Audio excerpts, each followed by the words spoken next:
अस्सलाम वालेकुम students, YouTube channel accounting with sir Umair के साथ मैं एक बार फिर हाजिर हूँ।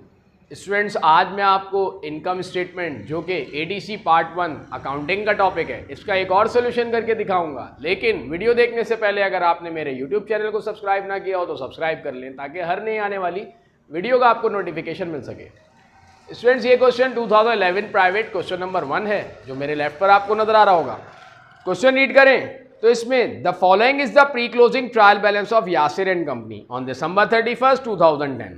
यहां पर हमें ट्रायल बैलेंस गिवन है जिसमें डेबिट और क्रेडिट पर मुख्तलिफ अकाउंट्स दिए हुए हैं।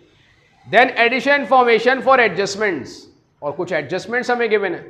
रिक्वायरमेंट में कहा जाता है prepare income statement for the year ended December 31 and then prepare balance sheet as on December 31। तो सबसे पहले स्टूडेंट्स, इनकम स्टेटमेंट बनाने से पहले हमें इसकी कुछ एडजस्टमेंट्स करनी होगी। तो यहां पहली एडजस्टमेंट अगर हम पढ़ें तो कहा जा रहा है कमीशन इनकम इज अनअर्न्ड 15,000, और अनअर्न्ड लाइबिलिटी होती है। जबकि ट्रायल बैलेंस में देखें तो ऑलरेडी अनअर्न्ड कमीशन था 50,000 का। पहले ट्रायल बैलेंस में 50,000 अनअर्न्ड था और अब अनअर्न्ड रह गया 15,000। इसका मतलब ये हुआ स्टूडेंट्स कि 35,000 अनअर्न्ड जो था वो अर्नड हो चुका है। जो 35,000 हमारी लाइबिलिटी थी वो अब कम होकर इनकम में कन्वर्ट हो चुकी है। इसलिए हमने इसकी एडजस्टिंग एंट्री बनाई अनअर्न्ड कमीशन डेबिट, क्योंकि लाइबिलिटी कम हो गई, और अर्नड कमीशन जो कि रेवेन्यू है, और रेवेन्यू इंक्रीज हो गया तो हमने उसको क्रेडिट रिकॉर्ड किया 35,000 से, to adjust unearned commission. Then second adjustment में सप्लाईज यूज्ड 3,000। यूज्ड का मतलब एक्सपेंस हो गया, यूज हो गया, और ट्रायल बैलेंस में सप्लाईज एक्सपेंस ऑलरेडी हमें गिवन था 15,000। इसका मतलब ये हुआ कि 15,000 जो सप्लाईज एक्सपेंस था उसमें से 3,000 एक्सपेंस हुआ एक्चुअल। इसका मतलब 12,000 एक्सपेंस हमने ज्यादा रिकॉर्ड किया हुआ है। 12,000 से एक्सपेंस को हमें कम करना होगा, और एक्सपेंस कम होता है तो हम उसे क्रेडिट रिकॉर्ड करते हैं, इसलिए हमने सप्लाईज एक्सपेंस को क्रेडिट किया।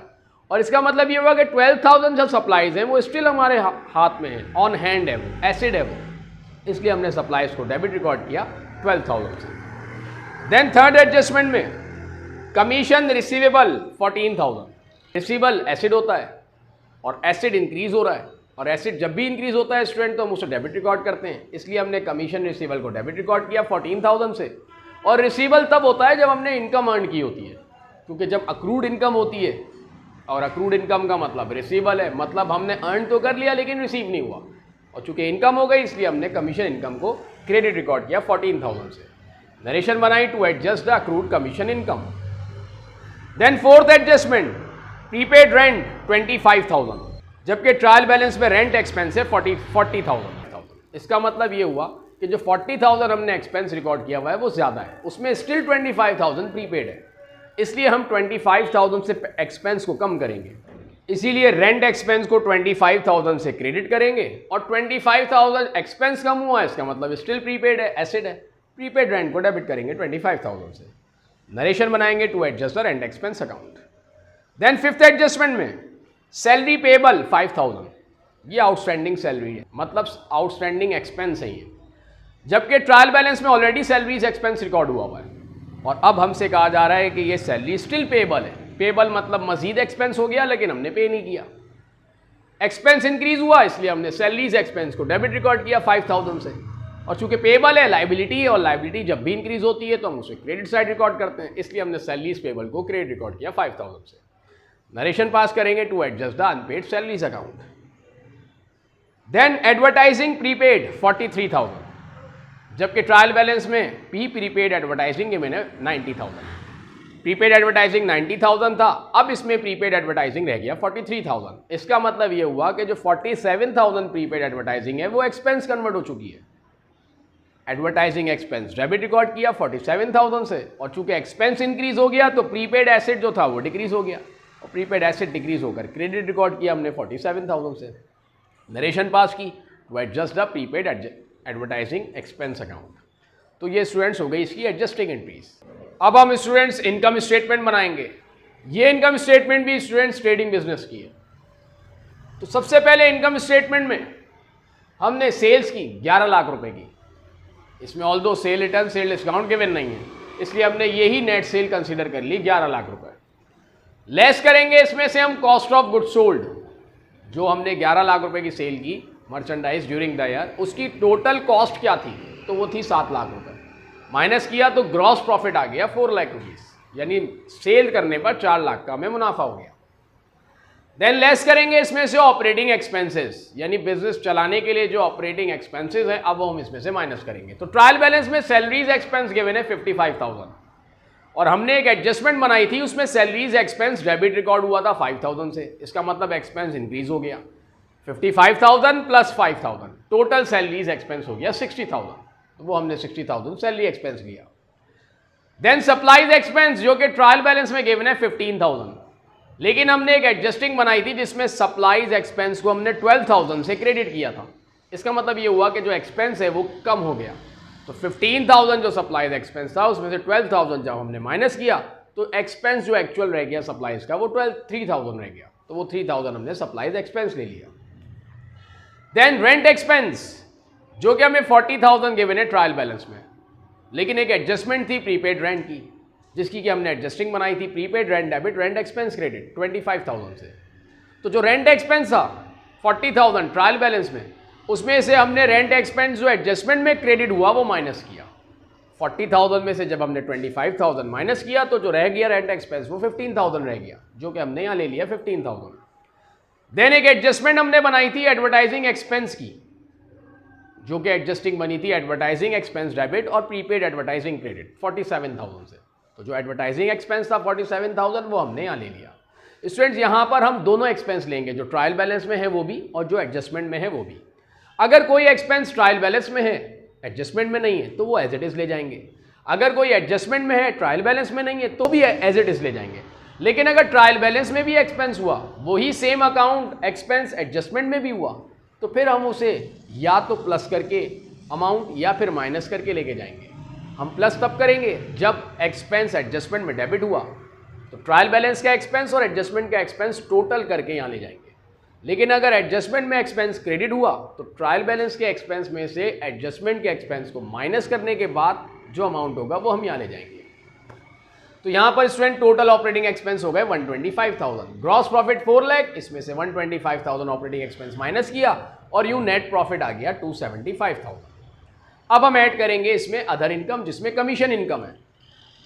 एडजस्टमेंट हमने स्टूडेंट्स बनाई थी कमीशन रिसीवेबल और कमीशन इनकम 14,000 से, तो उसमें कमीशन इनकम 14,000 था। और एक एडजस्टमेंट हमने बनाई थी अनअर्न्ड कमीशन डेबिट और कमीशन इनकम क्रेडिट 35,000 से, इसमें भी कमीशन इनकम क्रेडिट हुआ 35,000 से। तो 35,000 एक कमीशन इनकम एक एडजस्टमेंट में और एक कमीशन इनकम एक और एडजस्टमेंट में 14,000 वो भी क्रेडिट है और इनकम क्रेडिट पर इंक्रीज होती है, इसलिए 35,000 प्लस 14,000 ये टोटल कमीशन इनकम हो गया 49,000 जो हमने इसमें ऐड कर दिया। और यूँ नेट प्रॉफिट में जब कमीशन इनकम ऐड किया तो नेट इनकम हमारे पास आ गई 3,24,000। तो ये स्टूडेंट हो गई इनकम स्टेटमेंट। अब नेक्स्ट रिक्वायरमेंट में हमसे कहा जाता है बैलेंस शीट बनाएं। तो बैलेंस शीट में स्टूडेंट्स हम एसेट, लायबिलिटी और इक्विटी रिकॉर्ड करते हैं। ये मैंने आपके लिए बैलेंस शीट परफॉर्म की है। तो करंट एसेट्स में स्टूडेंट्स कैश देखें तो वो हमें ट्रायल बैलेंस में गिवन है, जो कि करंट एसेट्स है, वो हमने ले लिया 3 लाख। देन ट्रायल बैलेंस में अकाउंट रिसीवेबल जो कि करंट एसेट है, हमने वो भी ले लिया 2 लाख। कमीशन रिसीवेबल जो कि एडजस्टमेंट में आया था, कमीशन रिसीवेबल और कमीशन इनकम। तो कमीशन इनकम तो हम इनकम स्टेटमेंट में ले गए, कमीशन रिसीवेबल जो कि एसेट है तो वो हमने बैलेंस शीट में ले लिया 14,000। ट्रायल बैलेंस एडजस्टमेंट में स्टूडेंट जो भी हम एंट्री बनाएंगे उसके जो 2 इफेक्ट्स होंगे, एक अकाउंट डेबिट पर रिकॉर्ड हुआ होगा और एक अकाउंट क्रेडिट पर। तो एक अकाउंट जो होगा वो इनकम स्टेटमेंट में जाएगा और एक अकाउंट जो होगा वो बैलेंस शीट में जाएगा। इनकम स्टेटमेंट में रेवेन्यू और एक्सपेंस का अकाउंट जाएगा, जबकि एसेट, लायबिलिटी और इक्विटी का जो अकाउंट है उसे हम बैलेंस शीट में रिकॉर्ड करेंगे। देन मर्चेंडाइज इन्वेंट्री जो कि ट्रायल बैलेंस में हमें गिवन है 1 लाख, ये भी करंट एसेट है, हमने ये ले लिया 1 लाख। प्रीपेड एडवर्टाइजिंग जो कि ट्रायल बैलेंस में गिवन था 90,000, लेकिन एक एडजस्टमेंट हमने बनाई थी जिसमें प्रीपेड एडवर्टाइजिंग को हमने 47,000 से क्रेडिट किया था, क्योंकि वो कम हो गया था। इसलिए हमने 90,000 में से 47,000 प्रीपेड कम किया, तो जो एक्चुअल प्रीपेड रह गया वो 43,000 रह गया, तो हमने प्रीपेड एडवर्टाइजिंग ले लिया 43,000। देन एक एडजस्टमेंट हमने बनाई थी प्रीपेड रेंट और रेंट एक्सपेंस की 25,000 से। रेंट एक्सपेंस तो हम इनकम स्टेटमेंट में ले गए थे, प्रीपेड रेंट चूंकि एसेट है वो हमने बैलेंस शीट में ले लिया 25,000। देन सप्लाईज जो कि एडजस्टमेंट में हमने बनाई थी entry supplies debit, supplies expense credit. Supplies expense तो हम इनकम स्टेटमेंट में ले गए, सप्लाईज चूंकि करंट एसेट है वो हमने ले लिया बैलेंस शीट में। अब स्टूडेंट्स हमने तमाम एसेट्स ले लिए जो ट्रायल बैलेंस में थे वो भी और जो एडजस्टमेंट में थे वो भी, तो टोटल एसेट्स हो गए 694,000 के। इसमें कोई फिक्स एसेट हमें गिवन नहीं है।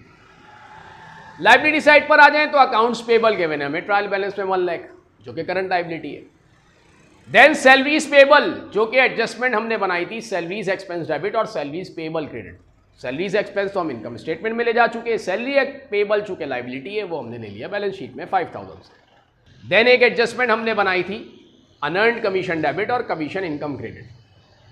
वैसे तो ट्रायल बैलेंस में अनअर्न्ड कमीशन गिवन है हमें 50,000 जो कि करंट लाइबिलिटी है, लेकिन जो एडजस्टमेंट हमने बनाई उसमें अनअर्न्ड कमीशन हमने डेबिट रिकॉर्ड किया 35,000 से। इसका मतलब अनअर्न्ड कमीशन लाइबिलिटी कम हो गई 35,000 से। तो हमने 50,000 जो अनअर्न्ड कमीशन ट्रायल बैलेंस में है उसमें से 35,000 अनअर्न्ड कमीशन को माइनस किया और यूँ अनअर्न्ड कमीशन रह गया 15,000, वो हमने ले लिया बैलेंस शीट में। देन ओनर्स इक्विटी में यासिर कैपिटल जो कि 2,50,000 गिवन है और नेट इनकम चूँकि इनकम स्टेटमेंट से हमने निकाली 324,000 वो हम इसमें ऐड कर देंगे, तो जो टोटल कैपिटल हो गया वो 574,000 हो गया।